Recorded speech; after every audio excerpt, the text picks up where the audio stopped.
मूलाधार चक्र ये शरीर का पहला चक्र है। गुदा और लिंग के बीच 4 पंखुड़ियों वाला यह आधार चक्र है।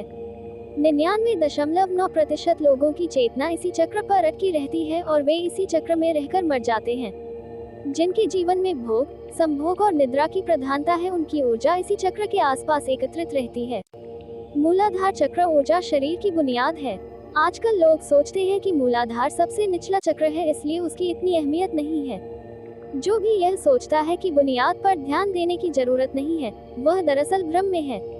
जैसे किसी इमारत की बुनियाद सबसे महत्वपूर्ण होती है, उसी तरह मूलाधार सबसे महत्वपूर्ण चक्र होता है। जब हम योग करते हैं तो हम किसी और चीज से अधिक मूलाधार पर ध्यान देते हैं, क्योंकि अगर आपने इसे सुदृढ़ और स्थिर कर लिया तो बाकियों का निर्माण आसान हो जाता है। अगर हम कमजोर नींव पर भवन खड़ा करने की कोशिश करें तो वह एक सकस की तरह हो जाएगा। मानव जीवन के साथ ऐसा ही हुआ है। रोजाना अपने आप को संतुलन और खुशहाली की एक स्थिति में बनाए रखना अधिकतर लोगों के लिए एक सकस है। लेकिन अगर आपका मूलाधार मजबूत हो तो जीवन हो या मृत्यु, आप स्थिर रहेंगे, क्योंकि आपकी नींव मजबूत है और बाकी चीजों को हम बाद में ठीक कर सकते हैं। लेकिन अगर नींव डगमगा रही हो तो चिंता स्वाभाविक है। मंत्र लम चक्र जगाने की विधि। मनुष्य तब तक पशुवत है जब तक कि वह इस चक्र में जी रहा है, इसीलिए भोग, निद्रा और संभोग पर संयम रखते हुए इस चक्र पर लगातार ध्यान लगाने से यह चक्र जागृत होने लगता है।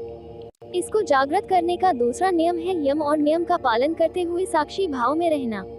प्रभाव। इस चक्र के जागृत होने पर व्यक्ति के भीतर वीरता, निर्भीकता और आनंद का भाव जागृत हो जाता है। सिद्धियां प्राप्त करने के लिए वीरता, निर्भीकता और जागरूकता का होना जरूरी है। भयहीनता और संतुलन। मूलाधार चक्र के जागरण के समय व्यक्ति में भय कम होता है और उसके भावनात्मक जीवन का संतुलन बढ़ता है।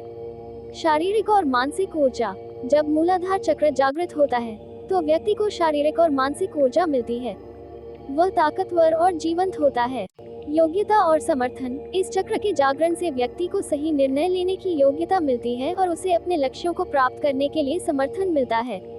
शारीरिक लक्षण। मूलाधार चक्र के जागरण के समय शरीर में गर्मी का अनुभव हो सकता है, जिससे कुंडलिनी शक्ति के उच्चारण का अनुभव होता है। यहाँ तक कि व्यक्ति को आंतरिक शक्तियों का अनुभव हो सकता है जो उसे आनंददायक और उत्साहजनक बनाती हैं।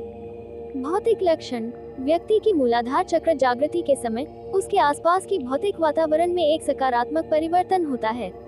व्यक्ति अपने साथी और दृश्य जगत को सकारात्मक रूप से देखने लगता है और अधिक उत्साहजनक बनता है। संतुलित आहार और व्यायाम। मूलाधार चक्र के जागरण को बढ़ावा देने के लिए संतुलित आहार और नियमित व्यायाम करना महत्वपूर्ण होता है।